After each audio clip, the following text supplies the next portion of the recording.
আমি এই মুহূর্তে রয়েছি বালুরঘাটে নারায়ণপুর চত্বরে। এখানেই আপাতত অস্থায়ী আস্থানা অশোক লাহিড়ী, যিনি বালুরঘাটের বিজেপি প্রার্থী। এখন কেই অশোক লাহিড়ী?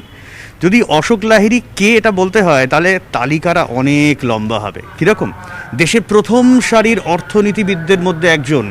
2002 থেকে 2007 পর্যন্ত চিফ ইকোনমিক অ্যাডভাইসার ছিলেন সেন্ট্রাল গভর্নমেন্টের।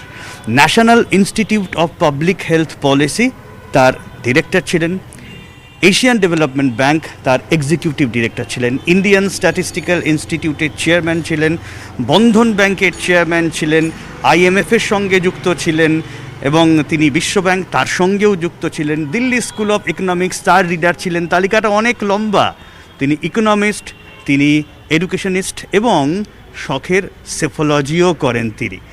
হেন প্রার্থী এবারে বালুরঘাটে কতটা চ্যালেঞ্জ দিতে পারবেন বিপক্ষকে, তার কাছ থেকেই জানবো। এবং এই কোভিড আবহে নির্বাচন কমিশনের কড়াকড়িতে প্রচার সারেন, জনসংযোগ সারেন কিভাবে, আজ দিনভর তার সঙ্গে থাকবে নিউজ 18 বাংলা।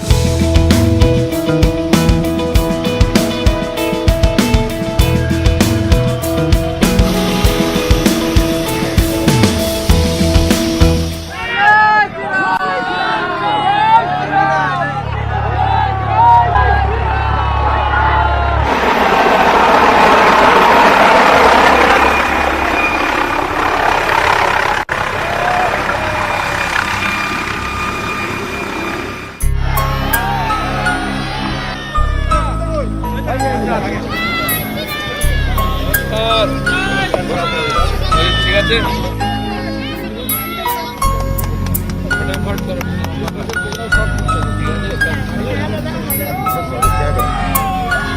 कौन जाएगा उनके साथ?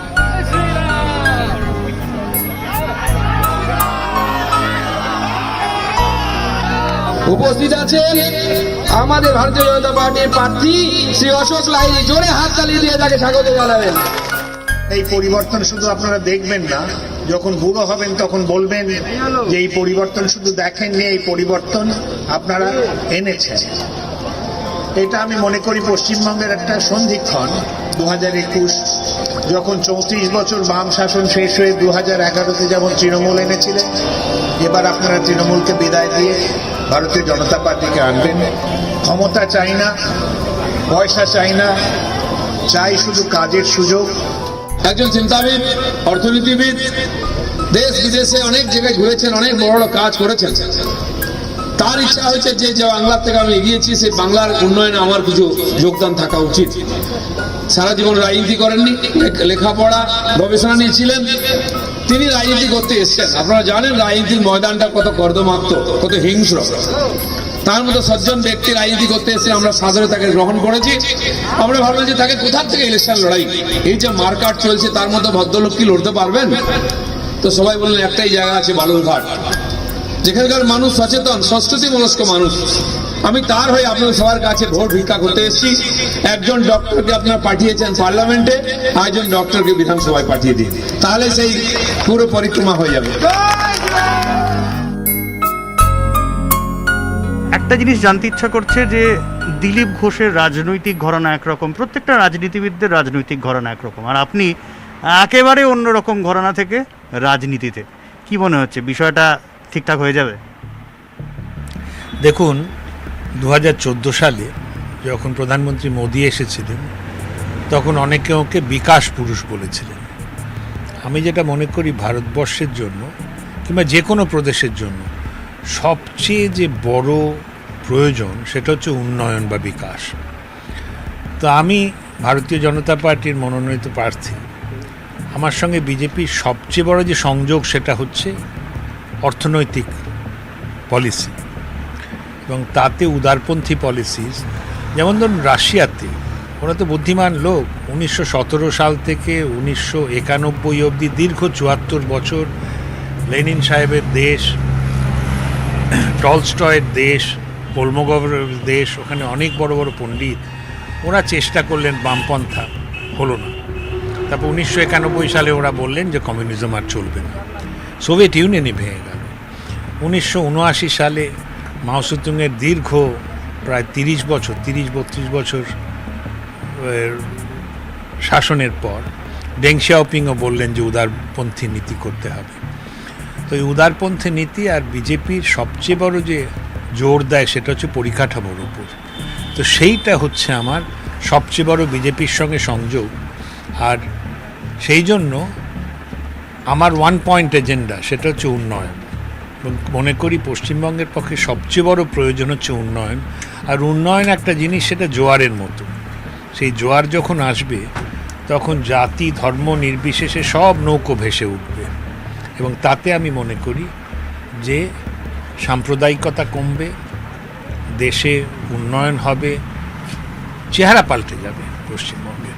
না, আপনি অর্থনীতির কথা যখন তুললেনই, আমি যদি এক কথায় আপনাকে জিজ্ঞেস করি যে এই মুহূর্তে রাজ্যের অর্থনৈতিক পরিস্থিতি যে জায়গায়, বা রাজ্য যে অর্থনীতির খাতে বয়ে চলেছে, আর আপনার যে ভাবনা, কতটা পার্থক্য, মানে কি আছে, কি হতে পারতো, কি হতে পারে?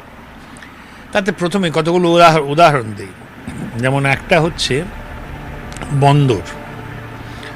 বন্দর পশ্চিমবঙ্গ একটা সমুদ্র উপকূলবর্তী প্রদেশ। ভারতবর্ষে যতগুলো প্রদেশ দেখবেন যেগুলো খুব ভালো করছে, গুজরাট, মহারাষ্ট্র, কর্ণাটকা, তামিলনাড়ু, আন্ধ্রা, তো সেই একই দূরত্ব 570 কিলোমিটার, প্রায় 570 কিলোমিটার। মুম্বাই থেকে আহমেদাবাদ 10 ঘন্টায় যাওয়া যায়। 4 ঘন্টায় মাথা পিছু যদি যায়, ট্রাক এগুলোর যদি 4 ঘন্টা বেশি সময় লাগে, তাহলে বুঝতে পারছেন যে ইজ অফ ডুইং বিজনেস যেটাকে বলে। আপনি যে কথাগুলো বলছেন, আমি 2016 সালে আপনার আর্টিকেল পড়েছি, সেখানে আপনি এই সমস্যাগুলোর কথা উল্লেখ করেছেন, কিন্তু সেই আর্টিকেলেই কিন্তু আপনি কন্যাশ্রীর মতো প্রকল্পের সাধুবাদ জানিয়েছেন, যে এইভাবে কিন্তু একটা উন্নয়নের দিশা চোখে পড়ছে মমতা সরকারের আমলে। এইটা আপনার 2016 আর্টিকেলে আমি নিজে পড়েছি। কন্যাশ্রী না যুবশ্রী আমার ঠিক মনে নেই, একজন আমার সবুজ সাথী, হ্যাঁ সবুজ সাথীতে একজন বলল ওই সাইকেল পেয়েছিল, মনে হয় না মিথ্যে কথা বলছে বলে।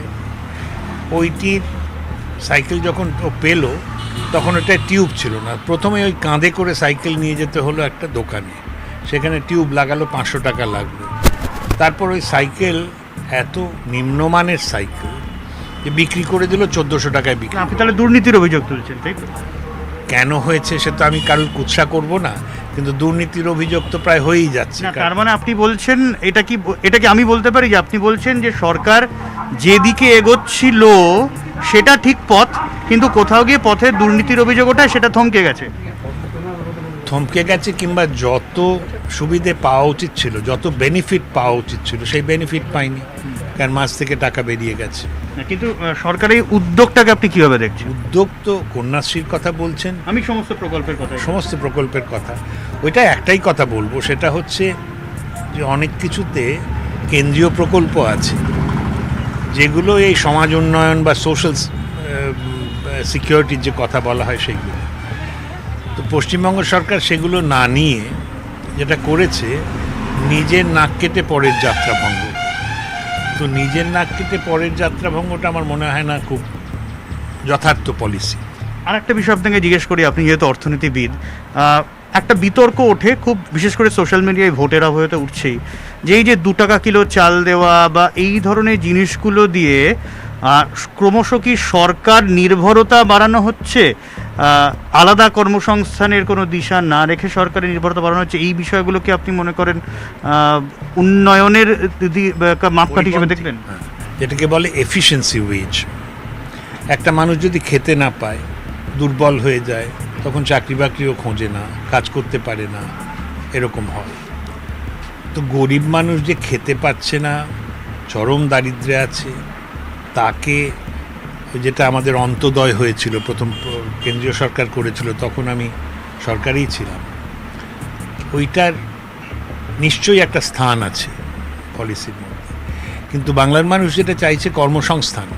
বাংলার মানুষ এই কথা কখনোই বলছে না যে আমাকে ফ্রিতে চাল দাও, ফ্রিতে স্বাস্থ্য দাও, বা কিছু পকেট পয়সা দাও, হাত খরচা দাও, তাহলে আমরা খুশি থাকব। বাংলার মানুষ অতি সম্মানী মানুষ, ওদের একটা নিজের সেলফ রেসপেক্ট আছে।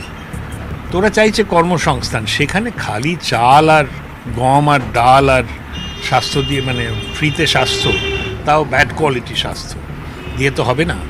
সুতরাং ওইটা একটা ব্যালেন্স করতে হবে, ওইটা সমন্বয় এনে করতে হবে, যে কতটা সোশ্যাল সিকিউরিটি, কতটা ডেভেলপ। কর্মসংস্থানের আপনার প্ল্যাকার্ডও দেখলাম যে কর্মসংস্থানের আশ্বাস আপনি দিচ্ছেন, শিল্পের আশ্বাস আপনি দিচ্ছেন, কিন্তু একটা বিষয় জানতে ইচ্ছে করছে, বাংলার জমি উর্বর জমি, এই জায়গায় দাঁড়িয়ে বাংলার মাটিতে হেভি ইন্ডাস্ট্রি কতটা সম্ভাবনাময়, নাকি সার্ভিস সেক্টরে জোর দেওয়া উচিত?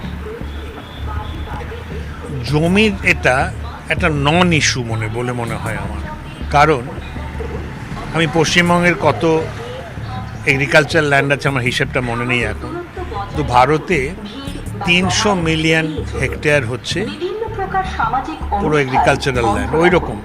আমরা সবাই সচেতন তো হলেই এই মহামারী কতটা জমি চাই শিল্পের জন্য? 1 মিলিয়ন হেক্টেয়ার হল। আর এই কথা ভাবা যে শিল্প খালি হবে রাজস্থানের থর মরুভূমিতে, তা তো কোথাও হয়নি। যেখানেই শিল্প হয়েছে, শিল্প হবে উপকূলবর্তী জায়গায়, যেখান থেকে ইনফ্রাস্ট্রাকচারের সুবিধে রয়েছে।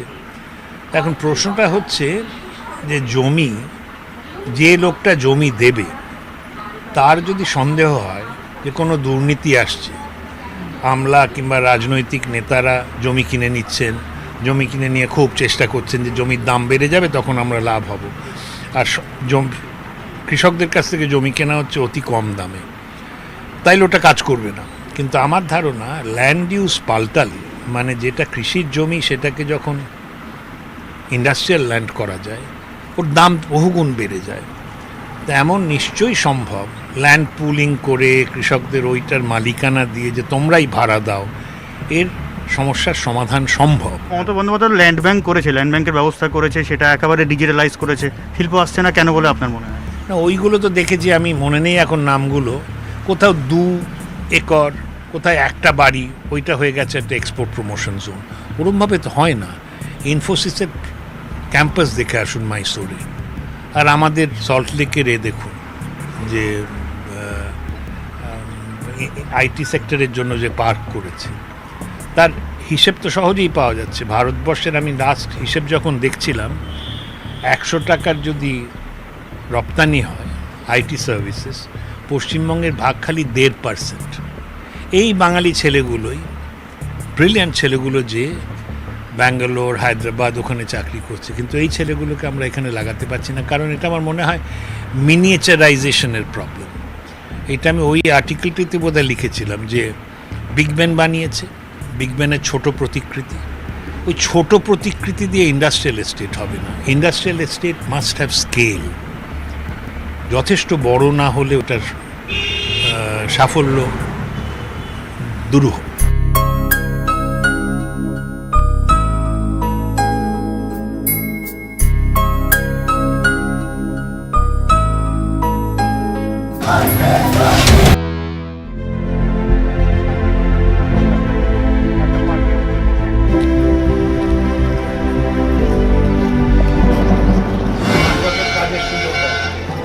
অবশ্যই আমাদের পাশে থাকলে আমরাও আনন্দ পাবো।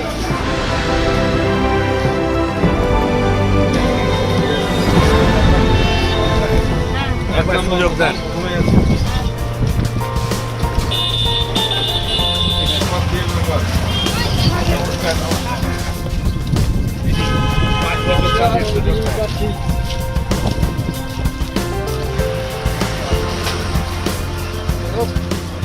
নমস্কার, আমাদের বিজেপির প্রার্থী।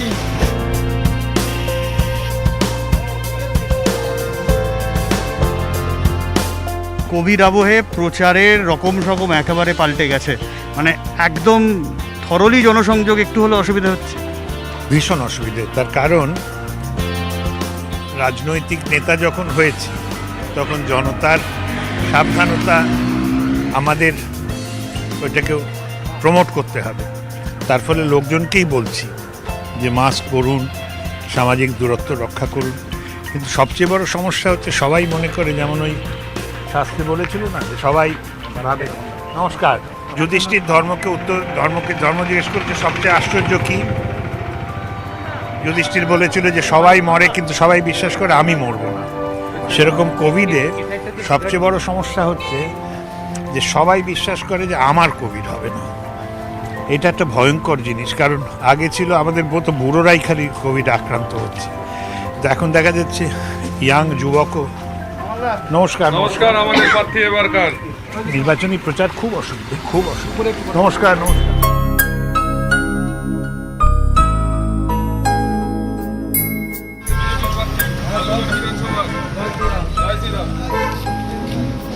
তিন বছর বাম দেখলেন, 10 বছর তৃণমূল, এবার 5 বছর বিজেপি দেখেন, 5 বছরে দেখবেন পরিবর্তন আসবে।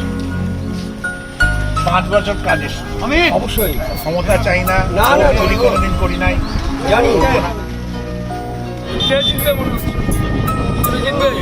আত্মবিশ্বাস আছে আপনার একবার 100%। আলিপুরদুয়ারে আপনাকে প্রার্থী করা হলো, এমন বিক্ষোভ হলো যে প্রার্থী বদল করতে হলো, এরকম শোনা যাচ্ছে বালুরঘাটেও আপনাকে নিয়ে বিজেপি কর্মীদের মধ্যে ক্ষোভ রয়েছে। এই প্রশ্নটা আপনি এদের করুন, এদের তো মধ্যে খুব কিছু দেখছি না। আমাকে তো এরা সাদরে গ্রহণ করেছেন, শুধু তাই নয়, এই খরা রোদে যে রঞ্জনবাবু সৃজিত এরা সব ঘুরে বেড়াচ্ছে, এদের মধ্যে তো কোনো ক্ষোভ দেখতে পাচ্ছি না। তবে দিনাজপুর হওয়াতে আমি খুব খুশি, কারণ দিনাজপুর আমার মামা বাড়ি। সুতরাং এই লোকগুলোকে আমি চিনি, জানি, এদের দেখি আমার মনে হয় মামার বংশের ছাপ পাই। আর এদের রান্না, ভদ্রমহিলাদের রান্নায় আমি দেখি মায়ের রান্নার স্বাদ।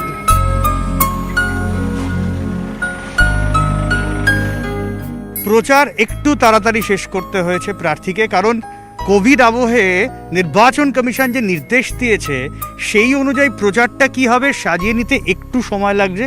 তাই আজকে তাড়াতাড়ি প্রচার গুটিয়ে ফেললেন প্রার্থী। এর আগে যে প্রচার হয়েছে এর পরেও প্রচার হবে, কিন্তু দুটোর ধরন একেবারে আলাদা।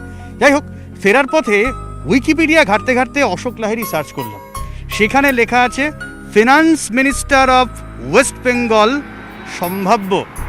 আর এটাই কিন্তু এই মুহূর্তে জল্পনা, এমনকি দলের অভ্যন্তরেও, যে যদি বিজেপি ক্ষমতায় আসে তাহলে হয়তো অর্থমন্ত্রী হবেন এই অর্থনীতিবিদই। যদিও অশোকবাবুকে আমরা প্রশ্ন করেছিলাম, তিনি অবশ্য এর কোনো উত্তর দিতে চাননি। তবে যদি এই জায়গায় যেতে হয় তার জন্য লড়াই কিন্তু বালুরঘাটে যথেষ্ট কঠিন। ঠিক কোন জায়গায় যায় পরিস্থিতি, ভোট তার দিকে যায় না বিপক্ষ প্রার্থীর দিকে, নজর থাকবে।